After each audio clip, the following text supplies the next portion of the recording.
आज हम बात करेंगे उनकी जो दुनिया की टेक्नोलॉजी पर सबसे टॉप पर है, मुकेश अंबानी और एनवीडिया के सीईओ जेनसेन होंग। इनके बीच में हुई लेटेस्ट कॉन्वर्जेशन आज हम यही वीडियो में डिस्कस करेंगे। ये कॉन्वर्जेशन हुई एआई यानी आर्टिफिशियल इंटेलिजेंस के ऊपर। अब कैसे ये टेक्नोलॉजी इंडस्ट्री और ओवरऑल इंडिया के मार्केट को शेप करती है और ट्रांसफॉर्म करती है। अगर आपको ये क्यूरियोसिटी है कि एआई आने वाले फ्यूचर में इंडिया को कैसे ग्लोबल टेक्नोलॉजी मैप पर लाएगा और क्या क्या नई अपॉर्चुनिटी इस कॉन्वर्जेशन की इनसाइट से रिवील होती है, तो ये वीडियो एंड तक देखना बहुत जरूरी। बट ये भी सोचो कि एआई इस एज में क्या इंडिया एक सिर्फ फॉलोवर होगा या इसका ग्लोबल लीडर बनने का पोटेंशियल इंडिया रखता है। Let's find out. सबसे पहले स्टार्ट करते हैं जेनसेन होंग से, जो कि एनवीडिया के सीईओ है और जिन्होंने जीपीयू टेक्नोलॉजी पर एक रिवॉल्यूशन लाया। उनका कहना था कि आज तक हमारे टेक्नोलॉजी पर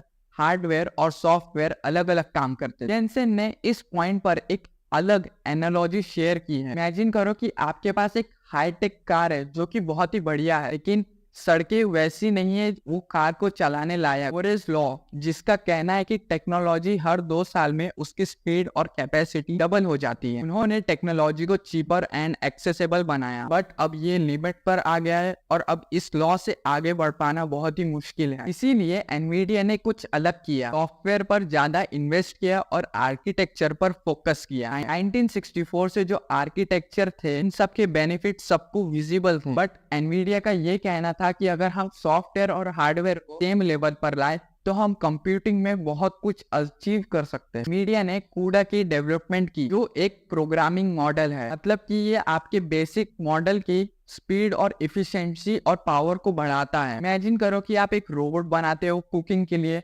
और उसमें अगर आप कूडा का यूज करते हो तो हर एक स्टेप उसकी वो फास्ट एंड एक्यूरेट बनाने की कोशिश करेगा। और एआई के केस में तो ये और भी ज्यादा इम्पैक्टफुल। जेनसेन ने एक्सप्लेन किया कि उनका फोकस कैसे सॉफ्टवेयर और हार्डवेयर को इंटीग्रेट करता है ताकि ऐसे सिस्टम बन सके जो मशीन लर्निंग, क्वांटम कंप्यूटिंग और एआई डेटाबेस में स्पीड और पावर को इंक्रीज कर सके। ये एक्सेलरेशन से हर एक इंडस्ट्री जैसे कि सेमीकंडक्टर, हेल्थ केयर और मैन्युफैक्चर, हर एक इंडस्ट्री उससे बेनिफिट उठा सकती है। जैसे कि हमारी फास्ट ट्रेन के साथ हर एक स्टेशन है ताकि ट्रेन की स्पीड का पूरा यूज किया जा सके। ऐसे ही एआई एंड कूडा के सिस्टम में हार्डवेयर एंड सॉफ्टवेयर दोनों ही एक साथ काम करते हैं। अब बात आती है मशीन लर्निंग, क्योंकि सिर्फ कोडिंग या प्रोग्रामिंग के आगे के कॉन्सेप्ट्स हैं। जेनसेन कहते हैं कि आजकल हम ट्रेडिशनल प्रोग्रामिंग से आगे बढ़कर हम मशीन लर्निंग पर शिफ्ट हो रहे हैं। मतलब आजकल हम मैनुअल इंस्ट्रक्शंस नहीं देते हैं, बल्कि कंप्यूटर को खुद डेटा से सीखने देते हैं। एक एग्जांपल के तौर पर सोचो, आप एक बच्चे को साइकिलिंग सिखाते हो तो स्टार्टिंग में आप उसको सिखाओगे कि पैडल कैसे मारना है, हैंडल कैसे करना है, ये सिखाते हो। बट कुछ टाइम के बाद बच्चा वो खुद हैंडल करना सीख लेता है और नई नई ट्रिक भी सीख लेता है। यही सेम प्रिंसिपल मशीन लर्निंग पे यूज होता है, बस यहाँ एक बच्चा सॉफ्टवेयर है एंड डेटा उसका साइकिल ट्रेनिंग है। एनवीडिया का ब्लैकवेल सिस्टम एक नया जीपीयू सिस्टम है जो कि लार्ज स्केल डेटा को हैंडल कर सकता है और एआई एप्लीकेशंस को प्रोसेस करने में वो तो एक्सपर्ट है। ये टेक्नोलॉजी हेल्थ केयर और एग्रीकल्चर, एजुकेशन, इन सब में एआई एप्लीकेशंस के लिए ज्यादा फायदेमंद। यहाँ पर बात आती है अंबानी साहब की। उन्होंने काफी प्राइड के साथ बोला है कि इंडिया के पास काफी ज्यादा एडवांटेज है हमारी यंग जनरेशन का, यंग पॉपुलेशन, मतलब हमारे पास ज्यादा लोग हैं जो कि टेक्नोलॉजी को सीखने और उसको एडॉप्ट करने में इंटरेस्टेड है। और यहाँ उन्होंने जियो का एग्जांपल दिया, क्योंकि इंडिया के डेटा इंफ्रास्ट्रक्चर को कंप्लीटली ट्रांसफॉर्म करता है और ये सक्सेसफुल भी है। बट आखिर उन्होंने ये कैसे किया? हम सब जानते हैं कि data and accessible internet connection हर जगह आजकल जियो ही है एंड बहुत सस्ता भी है एज कम्पेयर टू बाहर के देश। अब सोचो कि एआई की ग्रोथ भी ऐसे है, एक बेसिक नेसेसिटी के जरिए से इंडिया में ये स्प्रेड हो जाएगा, तो कैसे नए इनोवेशन एंड आइडियाज का बूम आ सकता है। तो इंडिया अब इस रेस में सिर्फ पार्टिसिपेट नहीं करेगा, एक लीडर भी बन सकता है। मुकेश अंबानी ने बोला है कि इंडिया में जिस तरह से टेक इनोवेशंस एंड आइडिया का डेवलपमेंट हो रहा है, वैसे ही हम एआई के एक ग्लोबल इंपॉर्टेंट पार्ट बन सकते हैं। कॉन्वर्सेशन के एंड में दोनों ने कहा कि एआई का इम्पैक्ट इंडिविजुअल नहीं है बट कोलैबोरेटिव होना चाहिए। जेनसेन एंड मुकेश अंबानी दोनों ने कहा है कि एआई को अगर अच्छी तरह से ट्रेन किया जाए तो ये सिर्फ कंपनीज के प्रॉफिट बढ़ाने का टूल नहीं, ये सोसाइटी में एक हेल्प करने के लिए भी एक अच्छा मीन बना जा सकता है। एक एग्जांपल के तौर पे सोचो, अगर एक सिटी में पॉपुलेशन लेवल को मेजर करके एआई के थ्रू उसका सोल्यूशन ढूंढा जाए तो हम एनवायरनमेंट और हेल्थ दोनों के भीतर ही कंट्रीब्यूट कर सकते हैं। मुकेश अंबानी ने कहा कि इंडिया को एआई लीडर बनने के लिए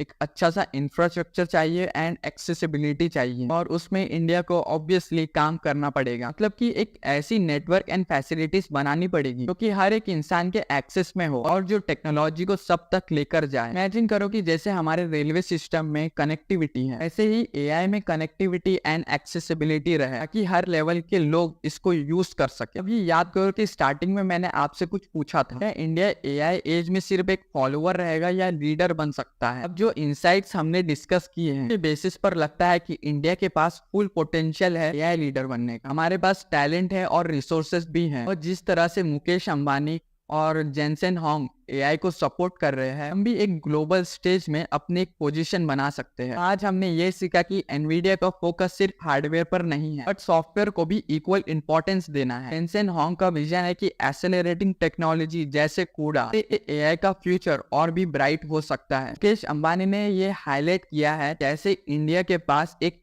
यंग टैलेंट पूल है तो इंडिया के एआई एंड टेक पोजीशन में एक इम्पॉर्टेंट रोल प्ले कर सकता है। अगर आपको लगता है कि एआई का फ्यूचर इंडिया में प्रॉमिसिंग है तो इस वीडियो को लाइक जरूर कर देना और कमेंट में अपने थॉट्स जरूर लिखना, और इस चैनल पे नए हो तो सब्सक्राइब कर लेना क्योंकि हम ऐसे ही इंफॉर्मेशन आप तक पहुंचाते रहेंगे। फ्यूचरिस्टिक एंड टेक की इनसाइट्स हम आप तक पहुंचाते रहेंगे।